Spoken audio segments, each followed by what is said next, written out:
afternoon and welcome to Talk Sports. It's our weekend program, the Saturday Sports Special to be exact. Our program today is coming from Brooklyn, live from Brooklyn, New York, I should say. It's overcast, it's rainy in some parts of the area. Well, I'll probably find out what's happening in Toronto and probably Grenada and such. But I can tell you it's pretty much rainy. Here in Brooklyn, New York. Not so probably in Doha, Qatar. And I know lots of folks are just taking their eyes off the television just for a while because the action continues in a moment. Well, just to let you know, we should have the parliamentary representative for St. George South, Honorable Andy Williams, with us. We haven't seen him as yet, but he should be joining us to speak about sports initiative in that constituency. I had word from him last evening that he will be available, so I'm just waiting to see whether he will join us. He is the minister responsible for transformation, implementation, mobilization, all these things. So could be that he is on the move, but let's see what will happen. But in the meantime, my good pal is joining me from Toronto. That is Rudian Sylvan. Rudian, no doubt, I guess as much is also following the happenings. We just saw the USA bowing out. It's one more team, I think, that's left in the CONCACAF region, if I'm not mistaken. Is it? Mexico is still there. Is it Mexico? Right. USA and Canada, they were hoping to carry some of the weight on for CONCACAF in this World Cup final. So we looking on the likes of no. Mexico is out. Mexico is out. So USA was the last. Basically, the last, because Mexico and Costa Rica went out, and then Canada, and then the USA had a chance, I should say. It had a chance, a fighting chance, but the Dutch was just a bit too much for them. They squandered a number of chances, even though at some stage I thought the USA controlled the better part in terms of ball possession and things like that. So obviously, the stats will show that they had, at times they have more control, more ball possession, etc. But it's just that the experience, I should say, of the Dutch. That's it, the experience, because the USA, in fact, it's showing average possession was 58 to 42, 58% to the United States, 42% to the Netherlands. But the thing about it is that we always say, goals win matches. Doesn't matter how you get it. Despite the possession, they could have been 98% up to 2% in terms of ball possession, scoring the goals. So you miss your chances. That's it. But so far I would say we have had some people don't want to say surprises. They don't want to say upset. But when you look at Japan and South Korea, these sort of nations there, you have to say, and I mean, even Morocco, getting into the last 16, there's no short of saying that they are surprises, Germany not in the top 16, could you imagine that? Spain almost, Spain had was to, wait to see the outcome of another game. No. You must characterize these as surprises, Rudian. It is. It's good to see you, Michael. And I think surprise for us it is. But one of the things we're talking about is the investment. A lot of these countries start investing in football, and that's what it comes down to. Well, and I'm glad you say investment, because Canada is an example in terms of the investment in investment. Yep. football. Look They at still women, for example. they have a long way to go still, but in Canada, football is a top higher than hockey in terms of grassroots. There is so many grassroots in soccer right now on football in Canada. It's a lot more than hockey, right? So so that is a plus, but it's all about investment. You see all these teams and them that's stepping up, they are investing in their players. They are investing in their players, will give those players the opportunity. And look at Japan, how much Japanese players is playing on national teams. Playing in England or playing in Spain. Well, playing in league, in organized In league, leagues, I mean, yeah, European league in a better particular. word, playing in leagues, right? Yeah. South Korean, how much of them playing in leagues? It's just that they invest in their players, and for that's what it is. You know, so it'll take time. The US had the second youngest team. I'm not saying they couldn't make it in, but you know, experience do have a part of it. But in the end, like we said, goals win match. It doesn't mean experience. It doesn't mean players, right? Mm-hmm. Well, and it also shows you to the extent of the level we are at in terms of the CONCACAF region, because the United States, Canada, Mexico, and Costa Rica, they basically represented the CONCACAF region. And it gives you an idea, it gauges, you know, the level of football, even for some of the Caribbean countries, how far they have to go. And as you keep saying, it has to do with investment, you know. It has to. You have to identify. Yeah. You have to identify the sports and invest in it. I'm not saying you have to ignore the rest of the sports, but you have to invest in a sport and have a target. And that's really what it is. They see themselves. We are going to see soccer rise in the US now, a little bit more. You're going to see it happen in Canada a lot more now, because they see where they can go, where they can get, right? So it's all about the investment. Same thing with basketball. We tend to have one or two players in the past from Canada playing in the NBA. Now, look how many players we have playing in the NBA from Canada.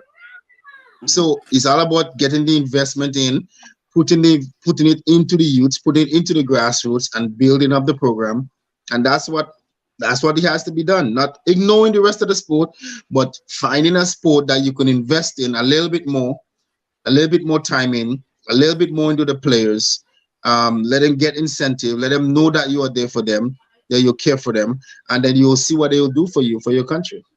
Well, and it's not just football, right? It's sports in general, investment in sports especially at a competitive level. Okay. If you want to be competitive, if you want to be at the international level, you have to. You will find the talents, but it's all about harnessing the talents and sustaining and showing that there's sustainability in terms of the talents. We can look at probably Grenada in terms of track and field and see how spaced out it is in terms of, you know, every 2-3 years we get a little something and you know, and things like that. So football, for example, you know, making it is all about making it to the Gold Cup, you know. No, it is. And then listen, you also have to at the Gold Cup, you know, but then what happens when you get to the Gold Cup? You realize that it's a different level. There's this lack of preparation for that level. You know, you believe playing against, for example, playing warm-up matches against St. Vincent and St. Lucia and Dominica, teams that you it's something, it's not playing around every now and again and winning, believe that you can move to the next level. No, you have to play teams at a higher level if you want to go to the next level, you know? And, no, you do. Unfortunately. And what it is too, you have to identify what is your main sport for your country. And if you have a whole bunch, then you don't have one specific sport. You know, like when you go back to Spain, what is the main sport? Soccer.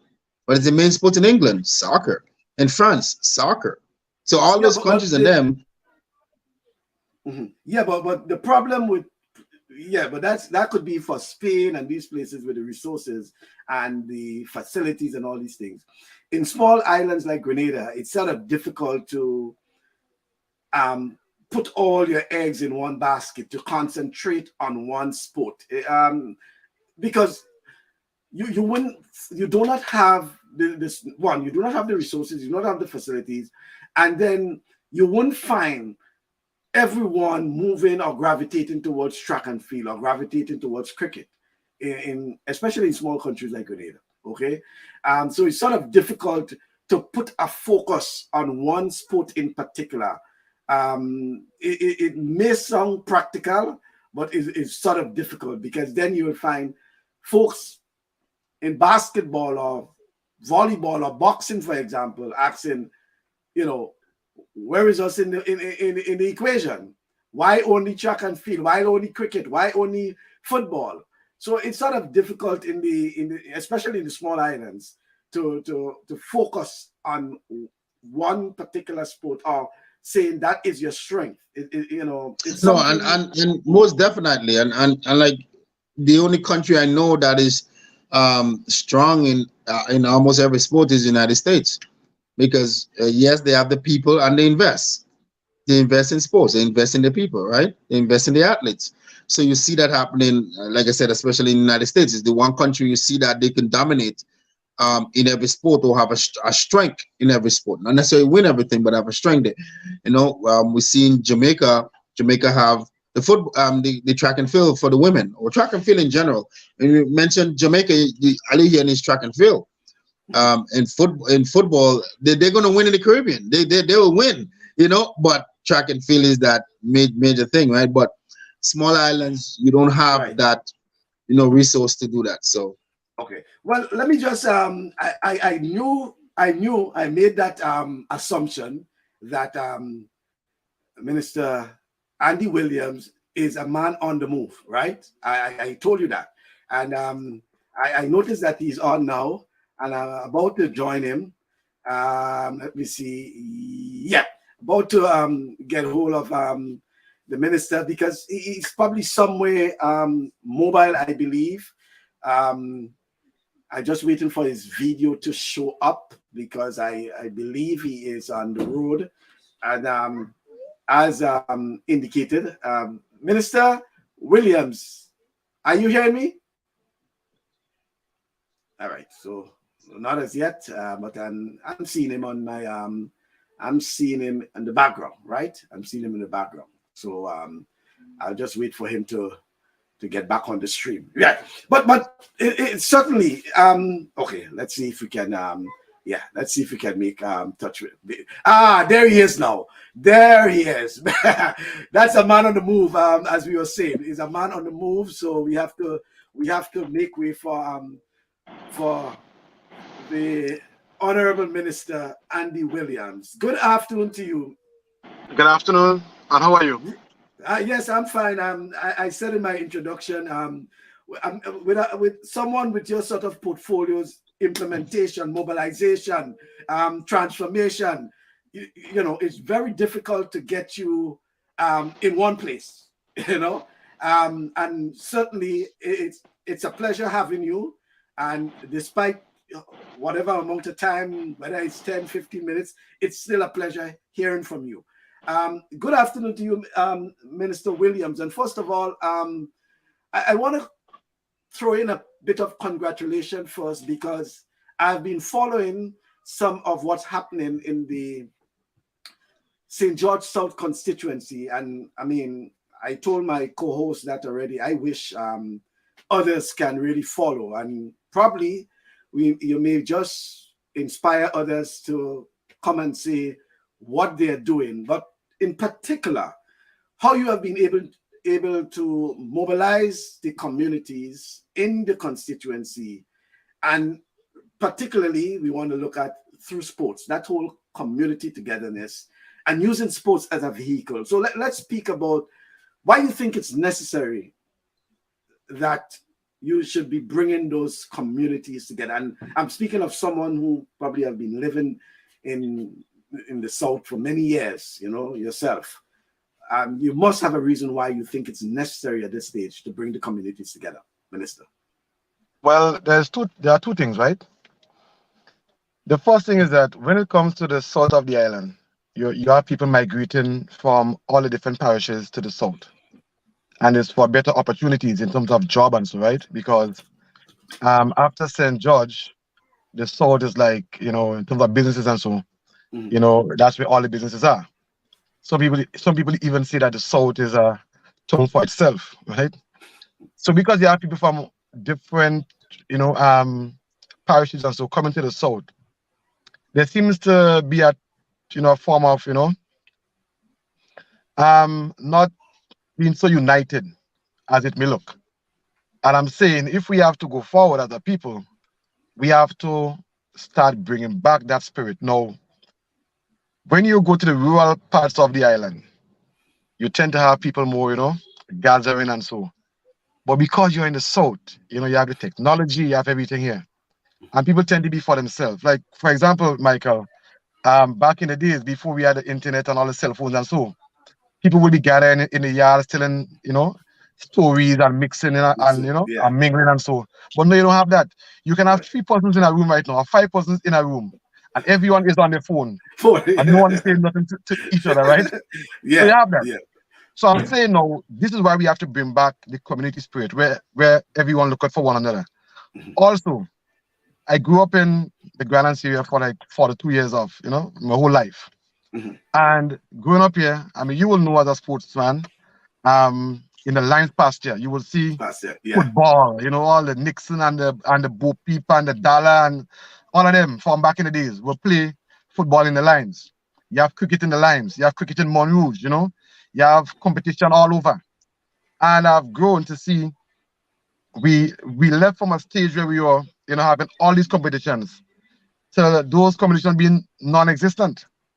So instead of progressing, we regress, So as someone who saw that, someone who's a son of the soil, grew up in the south, I have the fire burning inside of me to bring back that energy, right? So it's so amazing because I said to myself, Andy, if you only win, right?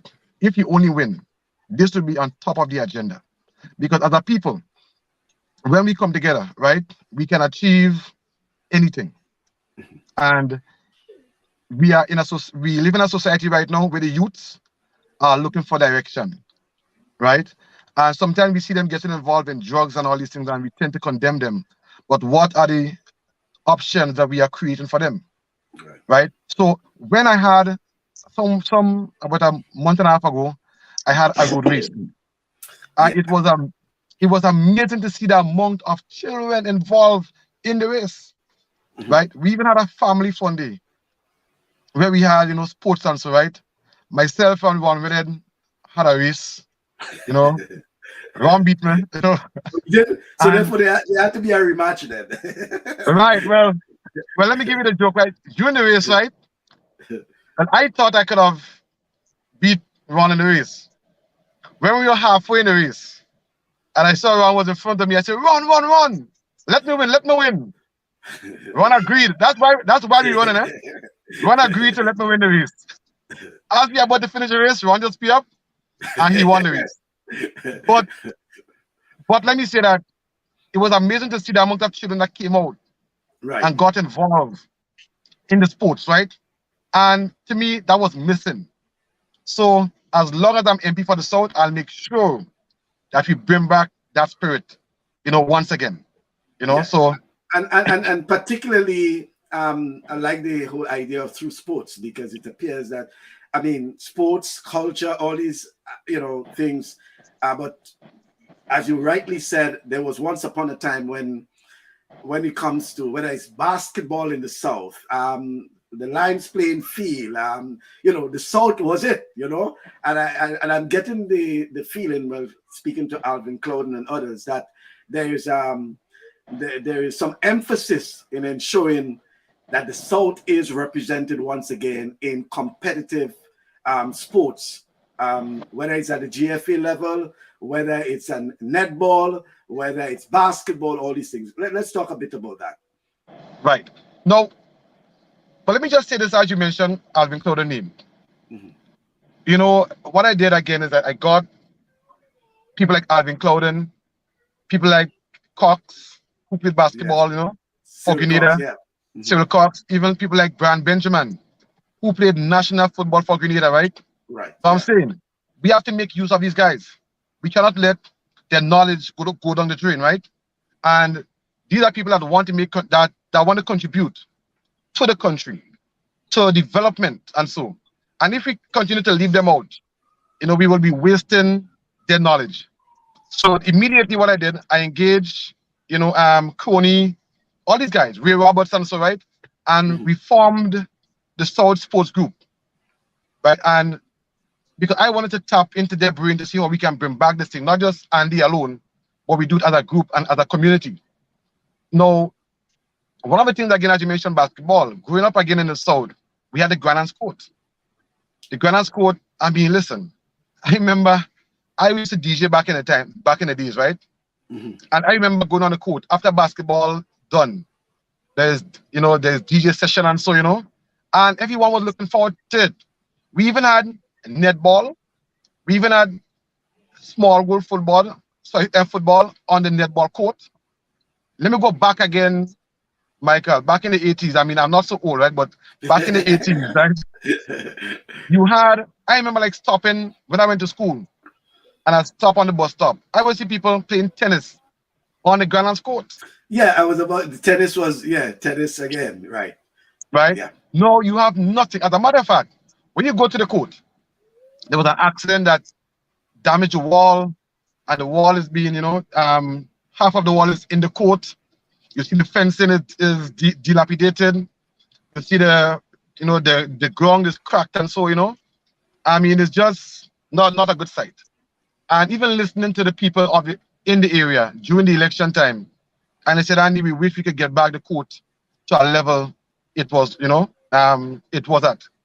And what I did, I engaged a private company who pledged funds to the court. I engaged the Ministry of Infrastructure, who pledged their support to developing the court once again. Also, I engaged the Ministry of Sports, right, which pledged their commitment also. The only reason why we did not start to do improvements on the court yet is because, some weeks ago, sand and so was scarce on the island, so we could not have done anything much. So I made the decision to let's start to do some work on the court this coming January. The work will take approximately 3 months. So by March, April, we should see a brand new Grenada court. We are also going to add, Michael, some bleachers also to the court area that we are doing our design to include that so that people can come and sit down and enjoy a nice basketball game, a tennis game, a netball game, a small go football game, all of the above. So we are going to do some improvements. Oh, so there's plans for infrastructural work regarding the South. Lights included? Lights included? Lights included, definitely. Lights included. And because we want to have some night basketball, night netball, because sometimes you work. And after you finish work, that's the only time you have to even come and support or come and play. So we want to include all of that into it. And again, sport is something that brings people together. And we want to get the youths more involved in sports, because I'm telling you, we have some talented youths outside there. We just came up from COVID, where their talent was stifled. So now we want to do all what we can do to discover it once again. And the sky will be the limit once we do that. Richard Mona is saying good afternoon to you, Minister Andy. He's saying good afternoon to you, as well as Ruben, etc. Right. But I wanted to throw something at you, because it's something we have been discussing, and it seems as if with your initiative in terms of doing all of that, the plans, and I mean, it's not just talk. Something I have to say to you. I mean, I could have put it in a WhatsApp message or something, or a text, but I mean, there are a lot of people who will say things and do less. But sometimes you're doing more than you're talking about, you know, which is good.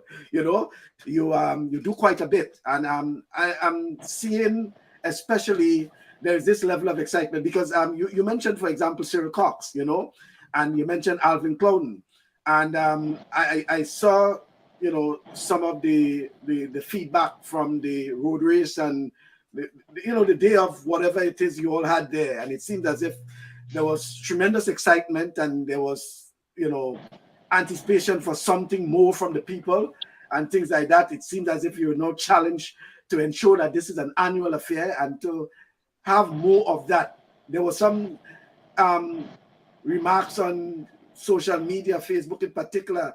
Well, then, Andy, come to us now. Come, you know, apart from the Limes, somebody wants you to come to another area in the south, you know, so you're being challenged. But the question I want to throw at you in terms of what you're hoping, in terms of your achievement or what you hope to achieve in, you know, in the south with sports and culture and the whole community, you know, togetherness and thing. Are you hoping that that can be replicated in other areas of the country? Because, you know, you also carry the ministerial portfolio of mobilization, transformation, you know, implementation. So while a lot of that is happening in the south, are you hoping that that is something that can be replicated throughout the island? Yes, I must say. I must say so. Now, I'm the MP for the South, so obviously I'll have a little bias for the South, right? But yes, that is something that we want to replicate throughout the whole island, right? And I've been working closely with Honorable Ron Redden, and we have been speaking about ways that we can improve sports throughout the island. And not only in Grenada, but Carriacou and Pitimatic also. Because sometimes we tend to forget Carriacou. And Michael, I could tell you, the first time I've been to Carriacou was in March this year because of the whole campaign stuff. And Carriacou is one of the best places. It appears that this is now your hometown, eh? Your adopted hometown. I love it. Trust me. I went to Carriacou for the past few weeks. I've been going to Carriacou and I've been getting fat, to be honest with you, because the food is so lovely up there, and the people are very nice also, I must say, right? Yeah. But sometimes we get to forget. We tend to forget Carriacou, you know. And so Rod and I have been working. We have been speaking about it, and I know we have been talking about the sports policy and so on, putting it in place. And so when it comes to implementation, we will be seeing a holistic approach in the implementation process, right? Okay. So one of the things again that you will see is that, well, let me talk about the South first and then I'll go to the other areas. Mm-hmm. We started with the Limes, but what we are going to do is that we are going to go to every village in the South promoting events, right? So because sometimes when you think about the South, most people tend to think about the Granans and the Limes and the Montu and so, and they keep forgetting the Calavini and the Springs, even the Belmont and the Lagoon Road. But all these are parts of the South. So the plan is the next event we are going to have it in the Springs pasture, where we are going to be calling the residents of the Lagoon, the Belmont, the Springs, you know, all these places and so can come together. So we plan to move it around the South. And on a holistic approach, as a ministry, as a government, we are going to duplicate the same efforts in all the constituencies. Now, my Ministry of Mobilization, Implementation, and Transformation, we have those three main units in the ministry. The Mobilization Ministry is all about bringing people together and bringing all resources together to achieve the government transformational agenda. So it can be human resources, it can be financial resources, right? Whatever the resources are. So part of our main focus, again, is to bring different communities together in the different constituencies to achieve what we want to achieve, and the sports policy and so will be part of it. So you can see that coming soon. The reason why you are seeing the South first, because I have a bias for the South as an MP. But it's definitely something that you will see. Okay. So therefore, here is the challenge to you. I am representing one parish. Rudian is representing a different parish because he's up north, and you represent, well, let's put it constituency in this context, right? It seems as if yourself and Ron having this level of competition. Here is a challenge. With you already started, so have a challenge at some point in time where, I mean, there were probably about 10 years ago, I had thrown out this thing for constituency games. I know the Parish Sports Council and all of that coming up, but it's a good thing for you to probably challenge your other colleagues to have constituency games.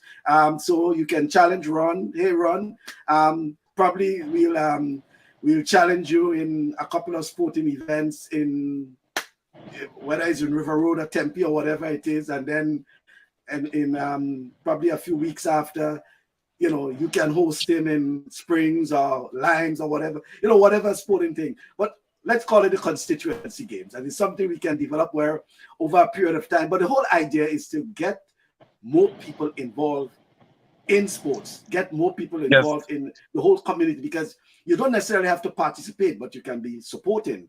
You know, not everyone involved in competitive sports, but they may want to be a part of it, where even if it means supporting, transporting, providing refreshments, whatever it is like that. Rudian, you have been listening for a while. I'm certain you'll have some words for Minister Andy Williams. Almost definitely. Minister, it's good to see you. By the way, Minister, he's a St. Patrick guy, so I just give you yes. It's I have to congratulate you on your the hard work you've been doing. I've been watching, and what I've seen and what I've heard, that you are one of the ministers who are doing. The people vote you in, and you haven't let them down so far. You didn't go in there for yourself, you went for the people, and you are actually working with the people, for the people. And I really do congratulate you, because for so far, with the 6 months you've been in power, you have shown that you are for the people, and I really do congratulate you for that. I haven't seen no one else doing as much. I'm not saying they're not doing, but I'm just saying, because you are on the social media, I've seen what you're doing, and I've heard from people, even from St. Patrick's, is talking about what you have been doing. So I want to congratulate you. I'm truly happy to hear about the sports initiative that you're doing. You know, a few things Mike and I, we spoke about over the past year, is that why young people is on the cell phone, or why they're home doing stuff, because there's no programs. True. There's nothing for them. You know, They could say, oh, them kids don't want to do this. No, it's not that, because there is nothing for them to do. So you have to be able to bring things, but we cannot go backwards. So we cannot say we used to do this in the past and we used to do this. The generation today don't know what we used to do. They don't know about playing morale and marble, and they don't know about that. You know, they don't know about those things, right? That's our generation. So we have to, what I would like to do, and this is a word of encouragement, to involve the young people in what you're doing.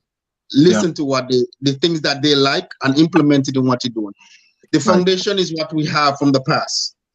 We have to stick with the foundation, but we have to move forward at the same time with the generation that is today. So some of the kids may not want to play sport, but they may want to do something else. Right. So include the young people in everything that you're doing. Ask questions from them. In that way, you can implement that in everything, and everybody's happy, and then your area is doing good. And just for the whole country itself, because like I said, there is no programs like before. We used to be out there. You know, I grew up right there I'm literally the first one to Magna College School. Like that's how close I am. And we used to be playing sports, even though I was always late going to school. But we are right there. You guess what I'm saying? And they always to be local and always to be those stuff, right? You look at Magna College ground, you can't do that no more. The ground is literally destroyed. You know, so this is the time we're living in. There's nothing we can do about it. It's what it is. But we have to learn how to be able to save those things. Understand? What do the generation is looking forward to? Well, what is there for them? When we are gone, what is there for them? So we have to set that foundation, because the work you're doing, if you continue with it, the people will put you in power for the next few years. Because if you're doing good for them, they will keep you in power for the next few years if you choose to stay in politics. So you have to look at it. What legacy am I leaving behind after I say I'm done? What foundation, what am I leaving behind after I say I'm finished?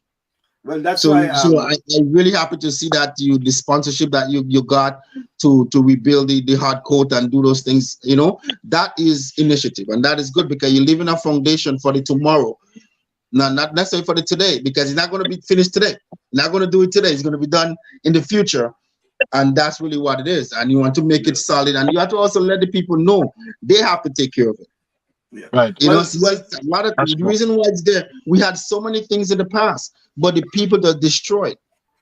So you also have to set rules. You also have to put ground rules. You also have to do that as well, right? Well, I'm glad you said about you know, ensuring that well, let's put the word a legacy. You know, what is important is a legacy, because Andy may not be there, let's say 10, 15 years from now, but at least the legacy will be there, that he started something, some initiative or whatever it is. But Andy, I want to go on to also the whole issue of culture, because, you know, the South appears to be a breeding ground, you say, for not just sports, but also culture in itself. You know, and by the way, let's just put it, the South is a magnet now for just about everything, you know, whether it's a supermarket, you know, whatever it is. The South, so it's an important aspect of the way of life for Grenada. But what plans do you have for culture for the south of the area? So let me just tell you what I did, right? Now, to Ridian's point, when I became the MP, the first thing I did was to have a meeting in every community in the South. And what I did is that we picked community groups. So, in essence, the instructions or the directions don't come from me, right? I will guide them, but it comes from the people, from the group, who will interact with the people. So in essence now, I'll be there like just guiding the process, you know, and supporting the process, because I want to empower the people, you know, in the whole initiative. And again, I'm a big fan of Moyle Bishop, so I will look back and see, you know, little things about what they were doing in the revolution, because the revolution had its positives and its negatives. But when you look at the positive, you can see the country making strides at that time. And one can argue in that 4.5 years' time, there was no government that came into office and could have topped that progress made by the revolution. The only government that can do it is this present government right now, right? But that was just a joke. But anyway, the whole fact is that that is what we were seeing. So I'm saying, let's not reinvent the wheel. So for example, like tomorrow, we are having the Manhattan group. They're having a street fest where we are going to have folk selling their local food and so, selling their drinks, having their arts and crafts and, you know, just name it. Everything local they can talk about. We are inviting people to come so that we can showcase, you know, what we do, right? Because sometimes you have you may have someone doing something good and special and no one knows about it in the community. So we will be showcasing all these talents and so. And that is what we want to do. That's Manhattan. Last week, we had the Woban group doing a similar thing, right? We also had the Grenada group cooking their food and doing their stuff some months ago.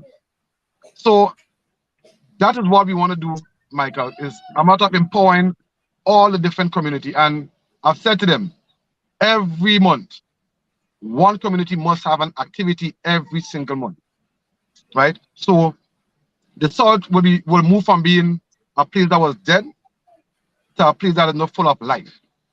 And one thing I can tell you, whenever we have an event in the South, we have the support is tremendous. You see people like crazy, Michael. You know, no, I can say something, but I won't say it anyway. Right. But the support is tremendous. And the reason why is because we empower people. So in terms of culture and so, what we are doing is that we are incorporating the culture into our events. Like Christmas time, I can tell you, we plan to do some toy distribution to the kids. But this time we are going to do it different. We are going to have the steel pan, you know, we are going to have some local performances on trucks and so, and we'll have the toys on trucks. So we will be going to every village in the South. So no child gets left behind. We are bringing the toys to you. We are bringing the culture to you, right? Because pan is dying, and we need to get pan going again. And what better way to get pan going than the Christmas time, than the serenading, you know, all these things. These are things that we used to have before, and it's dying, you know. So our aim is to bring it back. And I let the communities and so come up with their own ideas. And what I do, I just support them and guide them along in the process. But this is what we want to see. And whenever you come to Grenada, let's say by air travel, the first place you see is the south of the island. So not just culture, not just sports, but we must look at beautifying the south. Some people will come to different hotels, like maybe the Koyaba, the Radisson, the Spice Inn, and they don't even get a chance to go other parts of Grenada. Sometimes all they see of Grenada is just the south. And first impressions last, right? Now, what we have to do, Michael, from the time you enter the south, you should be seeing a place where you want to come back again and again. We have the idea that only the spice trees are supposed to be grown in the rural part of the area. Why not in the south? Right? So part of our government agenda, transformation agenda, is to have the spice replanting program going. And some may say the south is not for agriculture. I beg to differ, because we are going to champion that idea also. When you look on the Moy Bishop Highway, you have to see, you know, more flowers, more, you know, more trees, you know, things to look at, some more signage. Michael, back in the days of the revolution, right? You will be seeing messages like, eat what you grow what you eat, forward never, backward never. You see, all these things, it plays with the mind. Transformation starts with the mind, right? The mind is one of the most powerful things. And that's where we have to start the process. So, again, part of what we will be doing again is, I always tell people, you try to break the tree or a branch when it's old, it will crack, it will break. Sorry, bend. They say bend the tree when it's young. Because if you bend it when it's old, it will break. Michael, you and I, we have seen it already. And what Rudian said before, we have done it already. The youth today have not seen that yet. So transformation again starts at a young age, where we can mold them into what we want to see. So part of the process again, what we will be doing is to engage schools, engage school children, get them involved. And when we do that, we can be setting or paving the way for a generation that would even be greater than us, right? Just as how John the Baptist set the way for Jesus Christ, that will be our aim, to set the way for them. And lastly, Michael, right? Because, you know, the PM, I can tell you, his mind is transformation. And I take my cue from the Prime Minister. We will sit, we will chat, cabinet on a personal level. And when he shares his idea with me, I share mine with him, and we can brainstorm. And when I leave there, I will leave knowing exactly what, as a team, what we are trying to achieve. And I will go with it as the Minister for Implementation. I take my job very serious, because we are not here forever, but I believe while we are here, let's do what we can do to move this country forward. And that is my agenda. And I can tell you, lastly, as a team, Michael, I have never been part of a team that is so united. And we even, as a team, even tell the Prime Minister that it has to be an inspiration that came from God to him that put that team together, right? We are not just a team, but we are like family. And sometimes when you might say Andy is doing a lot, but I have the support of my team, right? And it's just a fun, and I love being there.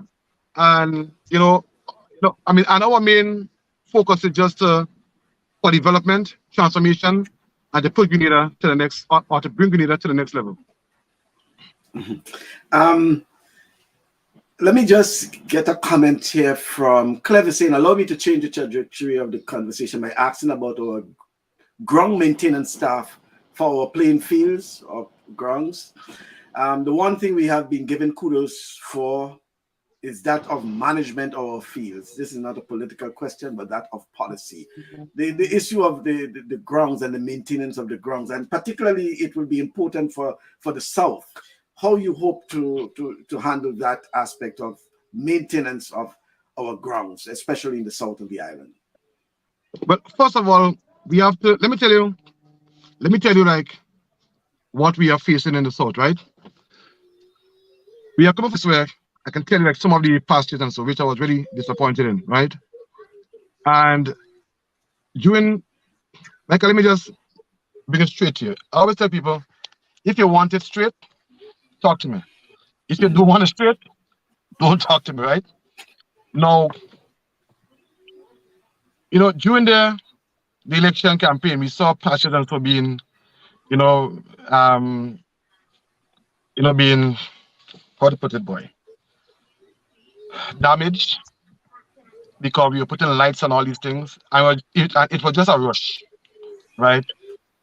So right now you have, the holes being dug and so in pastures to put lights, and not proper contract in place and all these kind of things.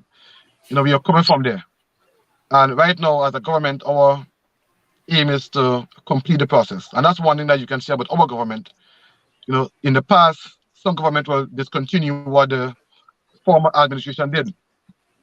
But what we did is that we ensure that we continue the plans, because government is continuous, right? So what we are facing with in the south is patches, and so that we want to continue the upgrades. For example, the Limes pasture just yesterday, the license was completed, they were up. So it's just to get connected now to have lights in the Limes pasture. We have the Montu pasture, which we also have to do some work on, right? So, and when we get to that point, Michael, and we have the pastures intact, right?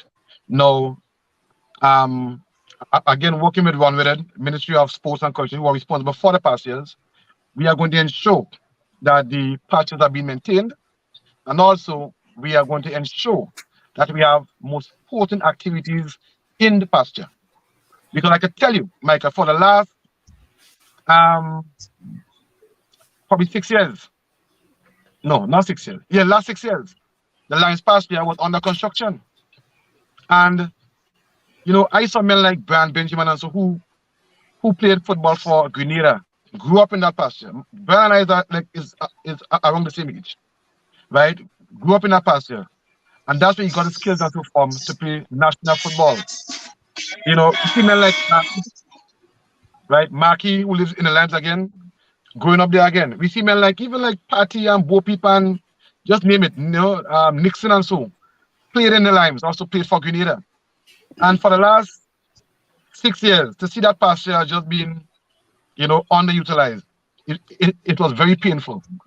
So part of the plan is to ensure that we bring more activities to the pastures, to Springs, to Woburn, to the Limes, right? Bring more activities to the pasture. And by doing that, we will have to maintain the grounds, have to keep it maintained, and not like the last time, where it was just neglected. So I'm confident that once we start doing these things again, once the lights and so are competing, trust me, Michael, I could tell you, the other constituencies, yes, I'm for you, but the South will be the place to come. I can promise you that. Well, that's a challenge, and certainly I'm hoping that in the new year, well, I started it already.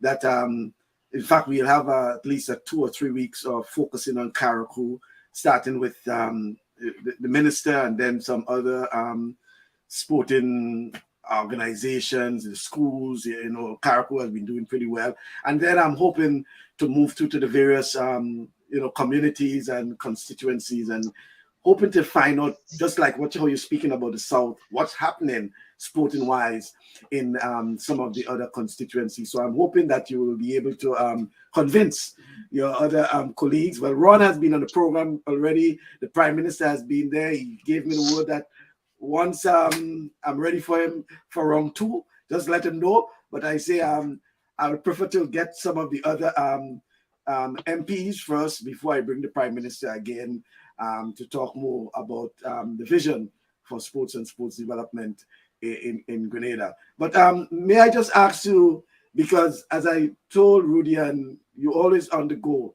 what it is on the menu, when I say menu, what it is on your schedule for today? Because I know as soon as we finish this program, you're somewhere doing something. What's on the schedule? So let me tell you, right? I like to. It's tough, right? But I enjoy it. I like mingling with the people. So what I try to do, during the week, I tend to focus on the ministry as much as I can because it's a tough ministry. And on a weekend and so, on a Thursday and plus on a weekend, I try to go out to meet the people and to attend to their needs. So as we speak right now, there's a group in Gulf Coast. As we say, we have the community group, and they were working from since morning. And I sent some trucks and so for them. I sent out some guys for them to help with the cleaning. So I'm also going to go and get involved in it also. From that, we have some people that need some housing assistance, that need some bashment assistance, and some roads and so that they need to get done, So I'm going to look at it, and I'm going to when I get the information. I mean, I have guys on the ground, right? But I'm a hands-on person, to be honest, right? So for me, it's about the constituency, because at the end of the day, I will tell you something, Michael. Some politicians tend to neglect the people when they get into office, right? Mm-hmm. Now, the people are the one that put you there, right? So we have to always remember that. We have to always remain humble and always think about the people, because the minute time that you think that you are the boss and you do not attend to your people, they can take you out with just a finger and some ink. So so for me personally, I try to make time. Listen, in terms of numbers, the Prime Minister and I have the biggest numbers in terms of constituency. Right now, it's maybe close to 13,000 people that probably registered for the South, right? And hold on, just hold on, Michael. No problem with that. Hold on. I'm talking to him in I say well. And there's this gentleman that passing right, I don't know if you can see him. Right? This man is Mr. Mello Peters. Mr. Mello Peters. No, man, already on a program, right? Mr. Mello Peters. Right. Yeah. So good to see you. Good to see you, Mr. Peters. Thanks, man. That's good.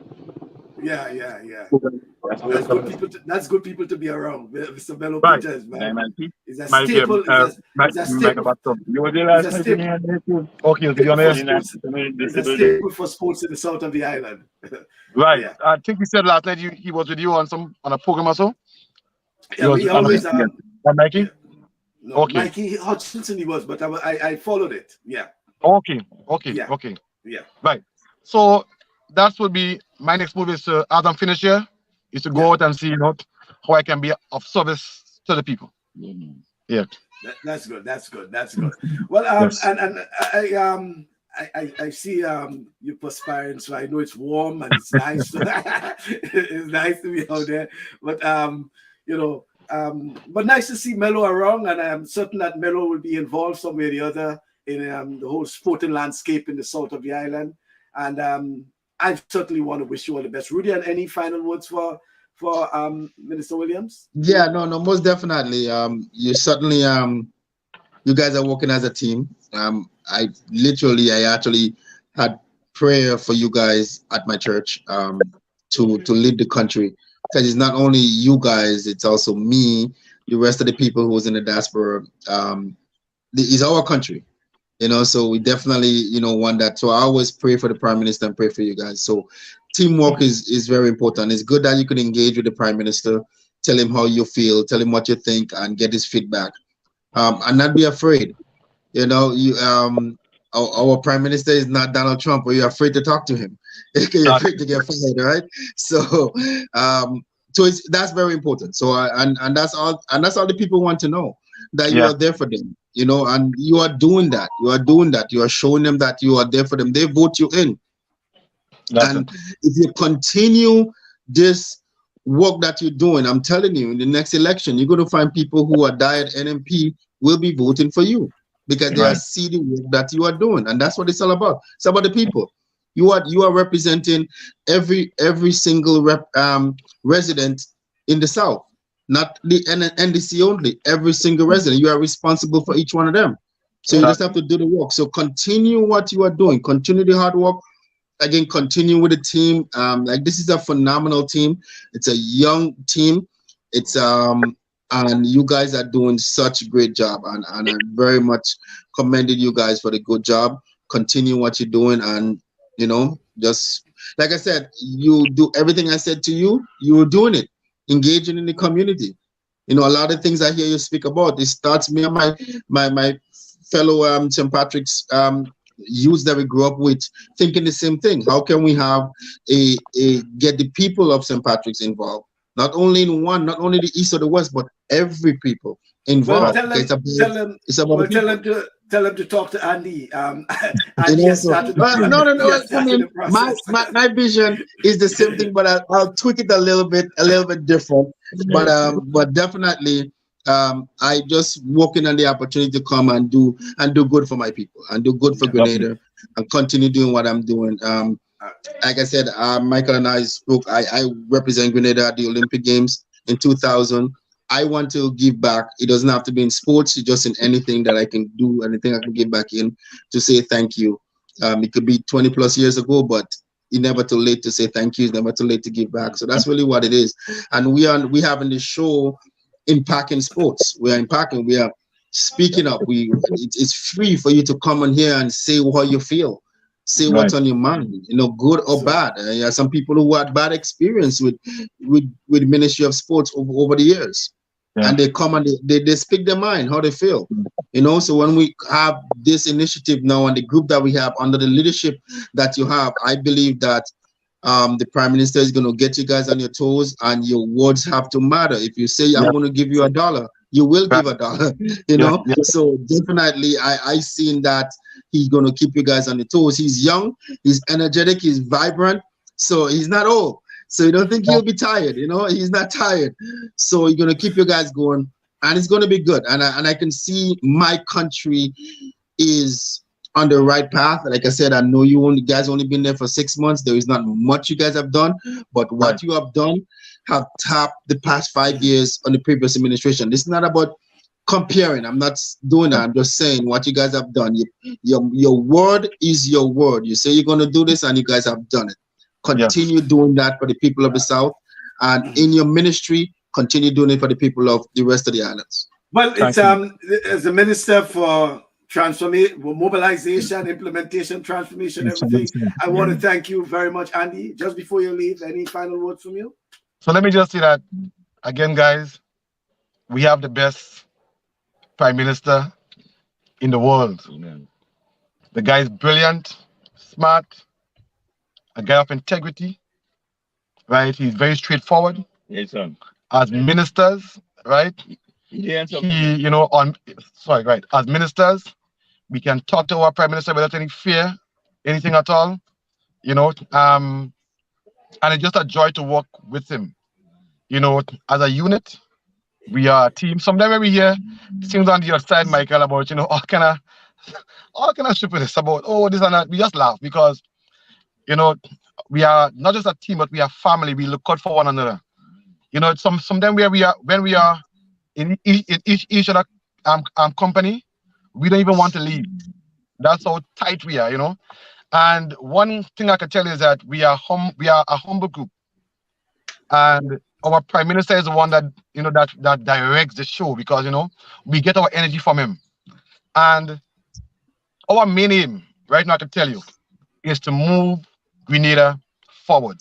We have heard the stories, we have seen the shortfalls, and we are determined to change the way how, you know, or the direction that the country was following.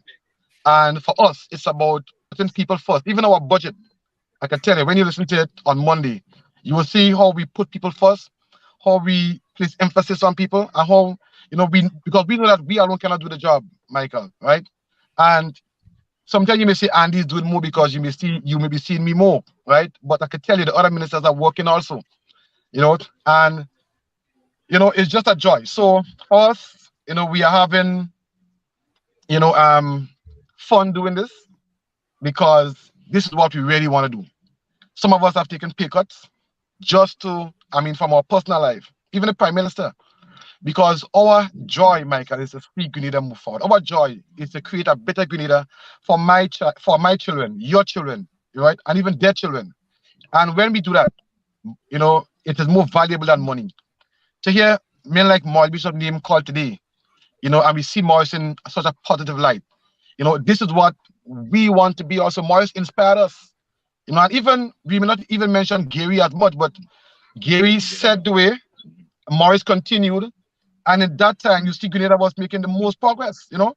So for us, we have seen these things, and we want to really push the country forward. Listen, and some of our supporters sometimes get angry with us because we tend not to really, you know, we are not into the victimizing game, right? And we are taking a holistic approach in moving Grenada forward. And for us, it's not about NNP and NDC, because right now, you know, we are trying to bring people together. Because the easiest way, Michael, to get us going back is by separating us. Whenever you have a united force, that is when you have progress. And we know that. So for us, it's about bringing the country together and for letting everyone feel important so that they can contribute to the transformation process going forward. And that is our aim. So I just want to thank you again, Michael, for allowing me on the show. And Rudion, make up yourself. Everything that you have said, I've sunk in, right? You know, so and I just want to thank you all for the advice that you have given, and for letting me share on this platform here today. So thank you very much. Yeah, And I appreciate it. Mr. Miller is right here still. He moved here. Yeah, I realize that. He enjoyed everything. Well, Positive. before Melo leave, because Clef Depperdine is saying that Melo left River City. He's now a citizen of the South. Yeah, I know River that. Road. So yes, he left River Road. My name's still there, you know. Well, yeah. Look, Always still call my name.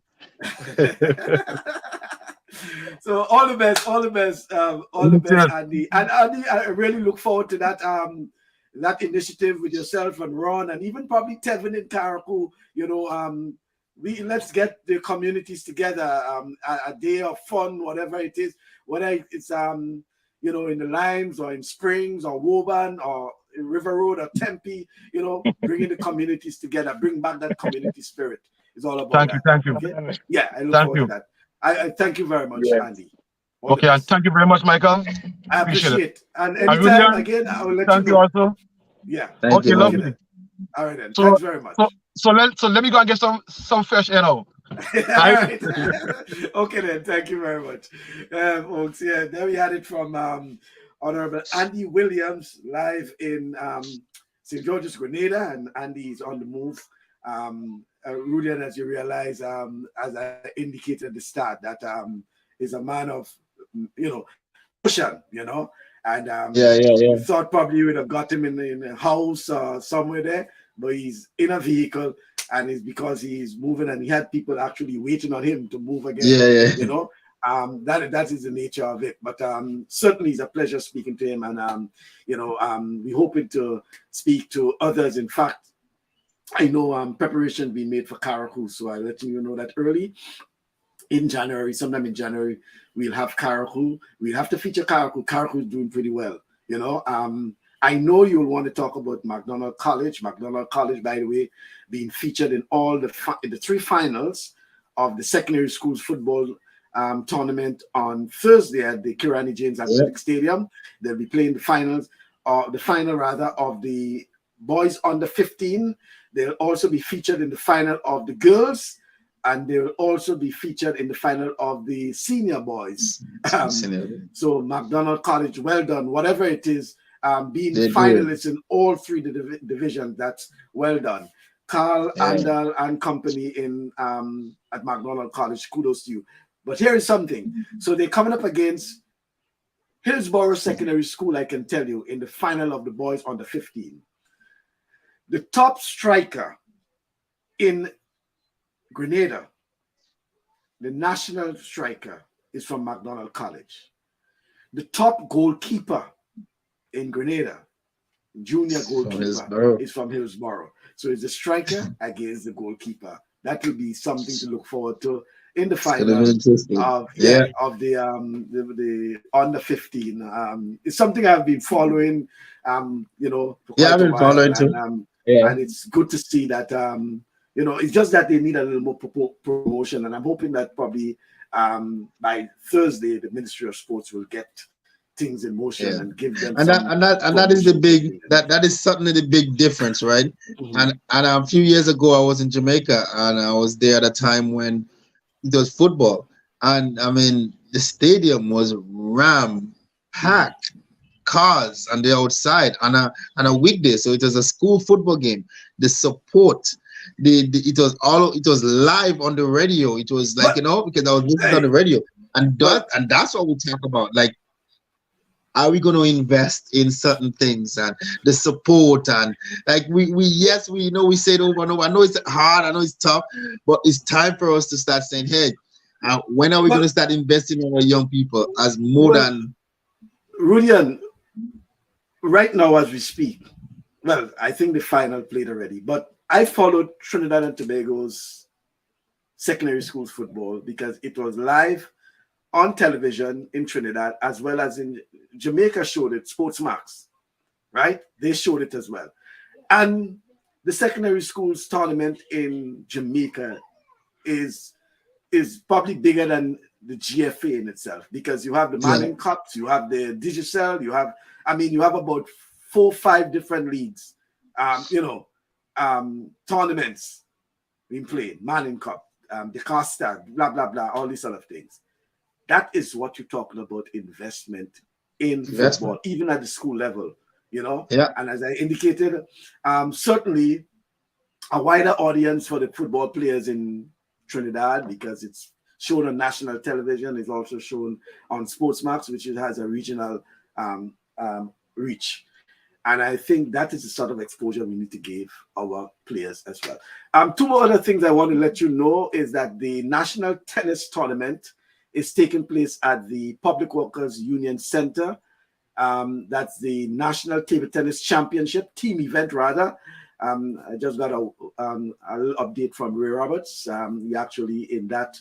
So if you have the time and you can pass around to the Public Workers Union Center, National Table Tennis Championship taking place there.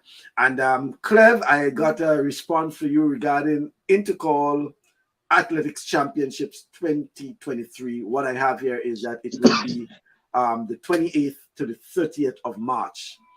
28th to the 30th of March 2023. That is about a week or two before the Carifta Games, because Carifta is 7th to the 9th, I think, of April.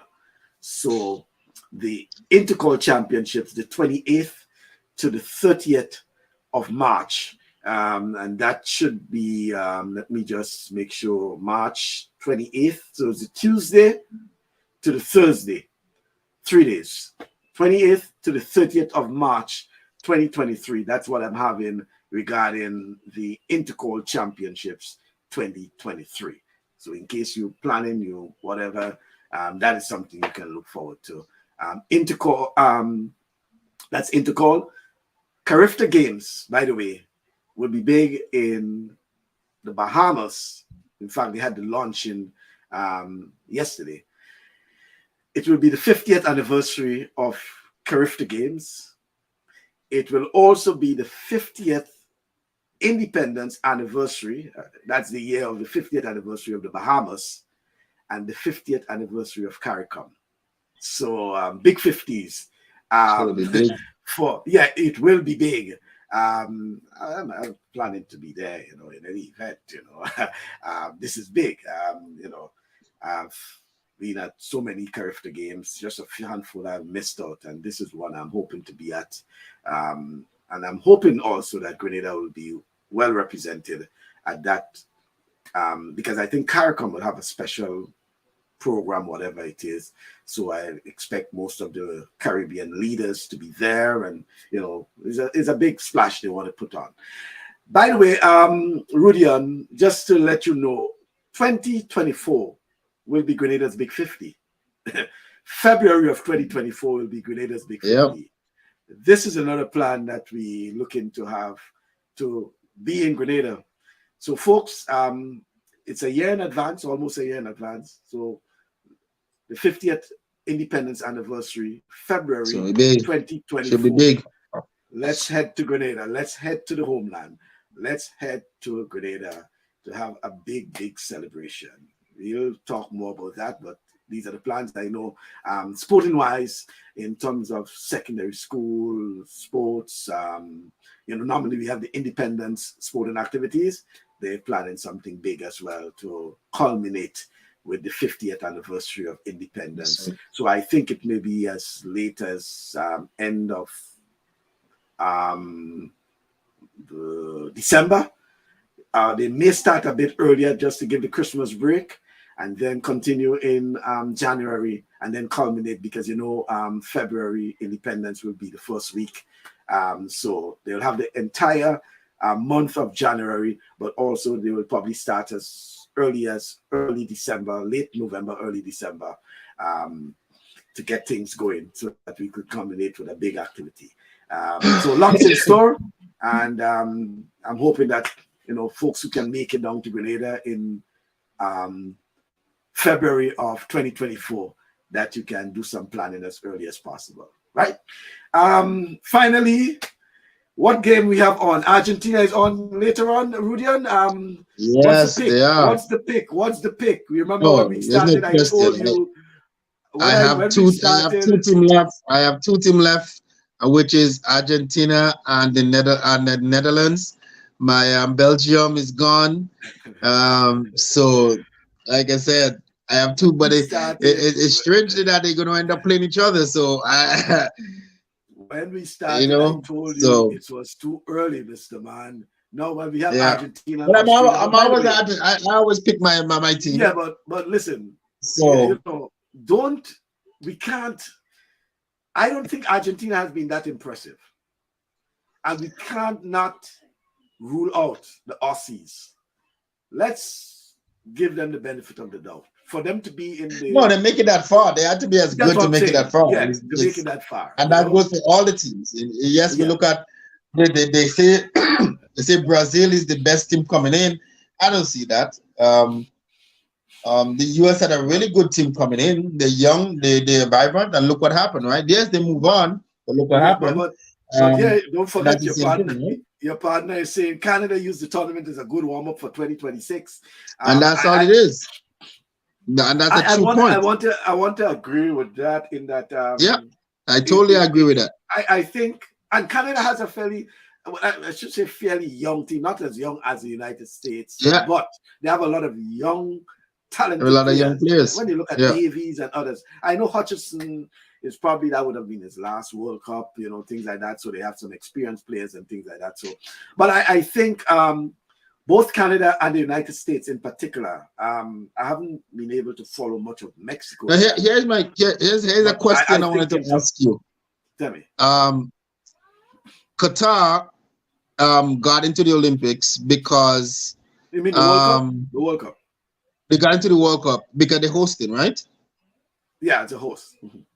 So when all the next 3 countries are hosting, will they all be a part? Well, in this case, we'll because Canada, well, Mexico, and the United States, the United States, and they are perennial reps for the CONCACAF region. Whether or not, therefore, they will allow a lot additional slots for CONCACAF, I don't know, you know, because it's split up with all 3 countries as hosts. All 3 countries, yeah. But it may be just an easy way for FIFA in terms of qualification, because you know usually Canada, Mexico, and the United States will be qualifiers, and sometimes at least Mexico and the US. Well, at least Mexico and the US, and sometimes by virtue of the Gold Cup and all these sort of things. Yeah, Costa Rica, Honduras, these are the sort of teams that bothering around. Jamaica, for example, Haiti, these sort of teams. So they might just have one spot open. Well, the other countries have to fight for. But I think it's a fair question, and it's something that we probably need to follow up. The answer is probably there, but it's just that I can't really answer it now. But in the context of all 3 as joint hosts, what it will be for that. Supposing, for example, Canada as a host doesn't qualify, or has, well, I don't know, Argentina has improved from game to game. The US and England were always overrated. Well, and overrated in the context of the media, the media is doing its work in terms of the overrated. They have the media on their side. And Brazil has not played no big set of football so far. Canada, the US, and other CONCACAF nations are lacking in finishing and scoring. They have to hire coaches to work with them in that area. Hire Uncle Jack Warner as a consultant. Toro was pushing the Jack Warner. But so we have Argentina and Australia. And then come Sunday, the first game, France and Poland. France and Poland. And then England and Senegal. Which other, but we know Cameroon is already, no, Cameroon didn't. Cameroon, although they defeated Brazil. Cameroon is out. Yeah, Cameroon is out. Yeah, I mean, one good thing that's going for Cameroon is that they can beat their chest and say, we defeated Brazil, but Brazil is still there. So Senegal basically is, as we can see, Senegal is Senegal and Morocco, because Morocco is 2 African teams. Yeah, and also it's not in Africa. This is also the best World Cup for Africa in terms of goal scoring. Because they had a lot of goals, like 20 goals combined. Mm-hmm. So that is a plus, right?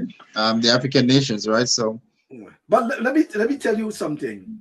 Even though I'm a big fan of Brazil when it comes to World Cup football, 2 teams I've been very impressed with in this World Cup: Japan and South Korea. Yeah. I mean, and they are there. Somehow, I watch Japan play there, and coming to the last few minutes, Japan threw everything, and they were jumping. I mean, I looked at a Japanese player who jumped to head a ball, and I'm telling you, he has to be a high jumper, or he knows something about high jumping. They were throwing everything probably from martial arts that they know from martial arts, whatever it is. And I mean, they are, Japan and South Korea, very disciplined.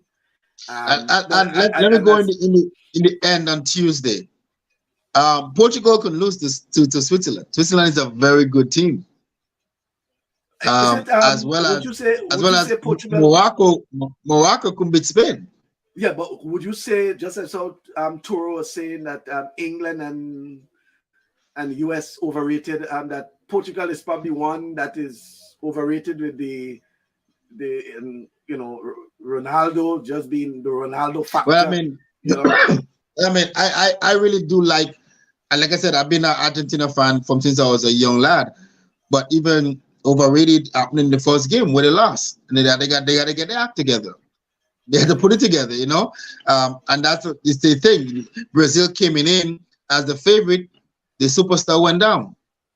Do you and then so the question is, do they depend on the superstars to win? Do you need to have them in the game to win? So you also have to look at that. England, for me, on paper, tends to have a phenomenal team, but they could never play together. What's the cause of that? So you look at them other teams. That's why you find teams like Japan and South Korea, they play together. They literally play together, right? And they probably play with each other in their country. So like I said, they probably don't play no leagues. Maybe if they do, maybe just one.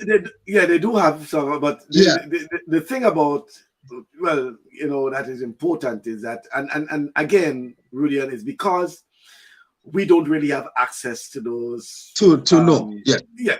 So for example, the Premier League, we have access to it. English Premier League. It's also shown on, television networks in the US and Canada and things like that. So other European leagues, whether it's the French league, the Spanish La Liga, the Italian, the German league. Yeah. We at least have access. But when it comes to South America, we don't really have the access to the Argentine league, the Brazilian league. And it has to do a lot even with not just the rights, but the language, because even though the German or the Italian or the Spanish league, they have also the English commentary that is accessible to us, But I had a conversation with someone, Portuguese and and things like that. So that's the problem. I had a conversation with someone a few days ago when I was at a track, and they say, when you go back in the 80s when they were competing, the team Canada back then was phenomenal in track and field. But they had a deal with, I believe it was CBC, where sometime a week later, you tend to watch the championship on TV. So there's nothing, like they never invest in the sport, right? Because a lot of people don't know who they was back then because they compete this week and are going to see it on TV till next week if it's out of town. Yeah. So, and it is sort of the same thing that happening today. There is nothing right now. I can go on SEC and watch track and field, or watch soccer, watch tennis, watch volleyball. It's there. I was watching Houston play today in volleyball because they invest in to showcase their team. They invest in showcasing and putting them out there. It's all about dollars and cents too. More people watch it, more money they can make. It's all of these things too. So yes, you want to stick on a sports point of view, but what about the business point? So because that's what it comes to now. Sports now become a business, not like before. The days of Carl Lewis and them guys are making peanuts. The type of money these guys are making now, Carl Lewis and them will never retire. Michael Jordan will never retire playing basketball. With the type of money they have today compared to when they were playing, and they were better playing soccer in the older days. The Maradona, the Pele, they were better football players than today. You understand? And it's all about the money and everything. So them guys and them. So the difference is not what it's about. Let's play football, play basketball, run track, but you don't have that the drive like it is. So how do we better it? How do we get there? How do we change that mindset? How do we get them to play the sport? But in the end, it's about the dollars and cents. They have to eat their food. They have to live. So Torre is saying the footballing gap among nations is closing, but we are not aware of it. We are exposed mostly to European football and MLS, and only get to see other nations at the World Cup. Yes. Yeah, that is so that true. That is true. talking about that,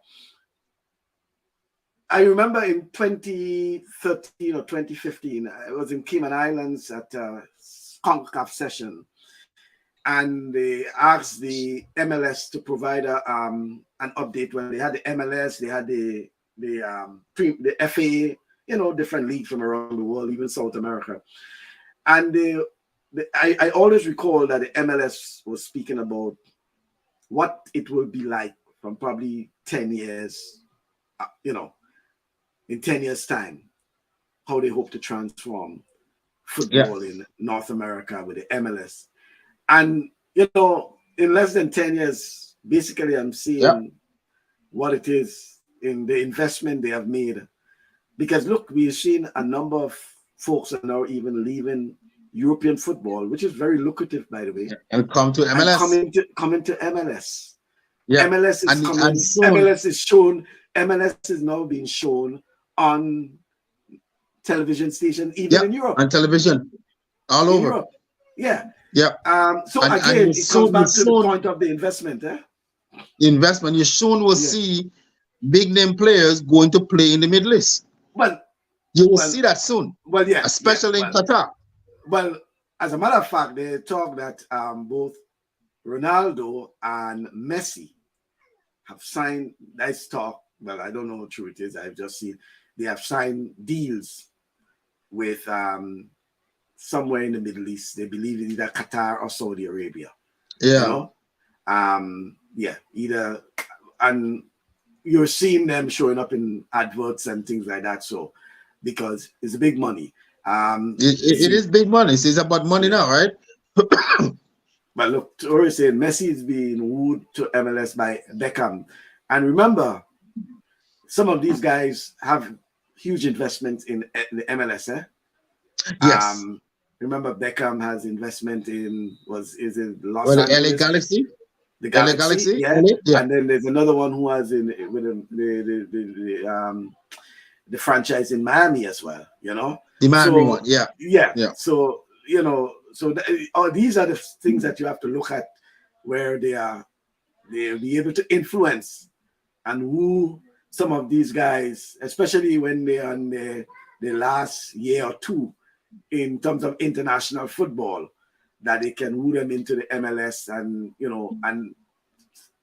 again, once they enter into the MLS, it means more sponsorship dollars, and that's what it is. Dollars and cents, right? More franchise, and that's how it is, and that's how they move forward, right? Mm-hmm. And that's exactly what it is. Then guys, it's no longer about the sport anymore. It's about the dollars and cents. They don't care what team they go to play for, long as the money look good, and we've seen it in the sport today. Mm-hmm. We've seen it in sports today. So and that's what you have seen LeBron James, and then he went to Miami. They all take pay cuts so he can bring the guys to win championship. I understand that, but now guys will just go places for dollars and cents. Mm. It's all about the money in the end, right? It's all about the money in the end. So I totally see that, and that's where we're coming, where we have to be grounded with the young generation today. Especially looking at our youth in Grenada, where they have to be grounded, and the foundation have to grow them up, because they will see Messi do something and they want to go try it, and they don't understand it takes Messi 2 years before he can do that one thing. That's what it is. I'm glad you mentioned that, because I know Toro always talk about that. There's guys look at television, they see these guys doing these things and not realizing that these guys are doing these things, practicing these things for years on a daily basis for daily years. Basis. Since they were at a very young age doing. You think bicycle just come around? Just come around. Then guys have tried. Number time they hurt themselves before they actually get it in. Yeah. They have been doing these things for quite a while. Quite a while. It's part of their culture. It's part of, and that's why we have to. Yeah, we have, and that's what it shows that the shoe don't make you. Yes, I can go buy a Steph Curry shoes. Doesn't mean I'm going to start shooting threes. I can pick up Messi boots. Doesn't mean I'm going to start scoring goals and start dribbling like you do. No. So the shoe don't make you. What's about where You remember at one time, everyone wants to have a number 10 jersey, you know? Yeah. And with a number 10 jersey, you have to be the striker, you know? Yeah, You have to be a striker. and that's what it is, right? So you buy the bold shoes, you're wearing the Usain Bolt spikes. It doesn't mean you're gonna be fast as him. And that's the thing you have to get away from them. That's where you have to start in the grassroots, where they have mentors really grounding them and telling them the importance of the sport. They just a lot of games today. We've seen games playing local football, and it's like trying to watch TV football. They're just dribbling. They're trying to do stuff like TV, like those professional players. What is on TV? Yeah. They're not doing nothing. And there are those who believe that they can watch a football game on TV and then whatever they see on the TV, whatever they see, they want to do it. So you could watch a football game now, and then you have a game at 4 o'clock, and you could go in there and just do whatever you see on TV, you know, and things like that. So it's just like the mindset, you know, and even some of them believe that you know, they can coach, you know. I can coach Argentina. I mean, I can coach Morocco, you know, and this sort of thing by just watching them play and just believe that. Just by watching them play, you think that's what it is, right? So it's a lot more than that, right? Yeah. There's the aspect in it, but that's what I want to see. Like I said, let us get the youths out there in whatever sports. It's something in education, in whatever it is. Well, listen to that one. When it's cold, some European players use gloves on their hands to keep their fingers warm. I was shocked to see players in Grenada wearing gloves at football matches. No, well, you see, it's true. You know, and again, it's another of what is because of the TV, right? They see them wearing that on TV, and I guess as much. No, and that is so true, right? But listen to that, and that's correct, because we know that players used to be, and they used to ensure that they're well uniform, you know, their shirt in their pants, you know, and their shorts and things like that. So, you know, you want to make sure that you look good and things like that. Before a guy reach on the field, he take it, you know, he remove a shirt out of his pants, pulling down his pants, you know, and all these sort of things. I mean, basically pulling down his pants, and he believed that is the style. That's football. That will make you score more goals. That will make you the star player on the field and things like that. So and then they start playing rough by pushing people and knocking them down and doing all this stuff, and they see the players do it. It's more than that, and that's why, like I said, we need the people who can just ground it, good people that can guide those youths today in everything, just guide them in the proper way, and that's how it is, so they will be better. You know, take that away from the mindset. Thank you very much, Rudy, and I know we have a lot in store for us for today, because we have football. I'm actually watching now. You would say soccer and football. I would say football. We have football and we have American football. Yeah, I missed yesterday's game, and I saw that USC lost, which gonna bump Ohio State back up in the top 4, which is really good. And I'm watching TCU right now; he's losing. So Ohio State in college football is my team. Yeah. TCU is losing against, they got knocked out. Yeah, they get knocked out of the top 4, but I think they just get bounced back because USC just lost, so they're back in the playoffs. So that's really good. But I want to see the game. Well, that is 4 o'clock, so that should be after the football game. But the one with Georgia, number 1 Georgia coming up against LSU. Yeah, and then later tonight we have the Clemson, North Carolina. Clemson. Then you have Ohio State. Michigan should win that game with flying colors. They should win. Mm-hmm. But when you see you play conference games, those games could be a surprise, right? Mm-hmm. Yep. Because just like the player Messi missing a penalty, you think the goalkeeper don't know Messi? You think he didn't study about Messi? You see them guys and them do all those things in them, right? So it's more of a mental stuff. It's not only in the game, but it's about learning players too, how they play, where they're going to kick the ball, where they're going to do this. So that's really what it is, right? You just sit down and they learn about certain things. And that's one player that I always admire doing this is Dennis Rodman. He sit down for hours. You listen to Dennis Rodman biography. He sit down for hours learning when Michael Jordan shoots or when Scottie Pippen shoot. They know if they miss the shot, where he's going to be to get a rebound. He study all those things. He study all those things, right? So it's people does that, right? So yeah. Okay then. Thank you very much, Rudy, and always a pleasure. No problem. Hope to Thanks again. link up hopefully next Saturday for a final. Yeah. Could most likely be our final program for the year. We take a rest and we hit back for the new year. Thank you very much, Rudy. No problem, man. Have a good one. Same to you. All the best. Okay then. Rudian live from Toronto in Canada. Yes. As I said, it was sort of rainy here in Brooklyn. And I don't know what it is like. I know in Grenada it seems to be hot because Minister Andy Williams was, he was sweating, and it seems as if it was really hot. I don't think he was actually sitting in the vehicle baking, Nevertheless, thank you very much, folks. Always a pleasure being with you. We will take in some football. There's also, Warity football. Remember, there's table tennis at the Public Workers Union Center in Grenada. The national table tennis, the team event rather, going on. So you can step in there. If you go in there, you see Ray Roberts, tell him Michael and Toro, say hi. Yes, table tennis, Warity football tournament on later on, and lots happening. By the way, we've seen rugby is in Grenada, international rugby in Grenada, as we saw yesterday. We saw some of the photos and videos from the international rugby tournament. Good to see that. Hope to have some more information about that. Bas, we need to investigate GBSS football. Hillsborough beat them. Yeah, I was talking about Hillsborough into the final of the under 15.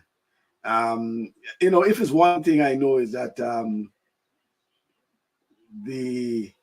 when it comes to junior league football, GBSS always used to be things have changed. It's really things have changed. Rodriguez says, hey, Roderick James, how are you, man? He says, this one has me beaten. But all kudos to Hillsborough Secondary School, as I understood. And following them, they have been, sports in Carriacou, by the way, has been going leaps and bounds. Whether it's football, whether it's track and field, whether it's boxing, the folks in Carriacou are very determined. And in the new year, we'll be speaking to some of them, so we'll hear what is really taking place in Carriacou. But these kids have been doing pretty well. Yes, they defeated the GBSS, the mighty, as we will say, GBSS. So they will feature in the final of the boys under 15. They will be coming up against McDonald College. And as I indicated, that one is expected to be a thriller. Why? The best striker, as they say, in the under 15 comes from McDonald College. The best goalkeeper from the under 15 comes from Hillsborough Secondary. So it will be a battle between the striker and the goalkeeper. Let's see what turns out to be. But that will be in the under 15, boys under 15. For the girls, McDonald College also in the final. Congratulations also to McDonald College being featured in all three finals. They'll also feature in the final of the senior, the boys senior tournament as well. Kudos to them. You know what I mean, Jamesy? Canaan detention for all the GBSS players. Yeah, I know that.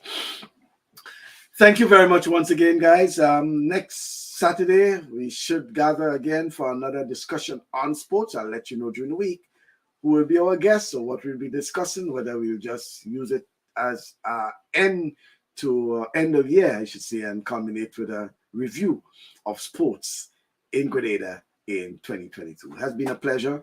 Toro Rodriguez, Mona, always a pleasure having you. Theo as well. Yes, as well as Siobhan, you have been there earlier. I want to thank you for giving some support to Minister Williams, and not forgetting Clev. And Mello, who dropped by.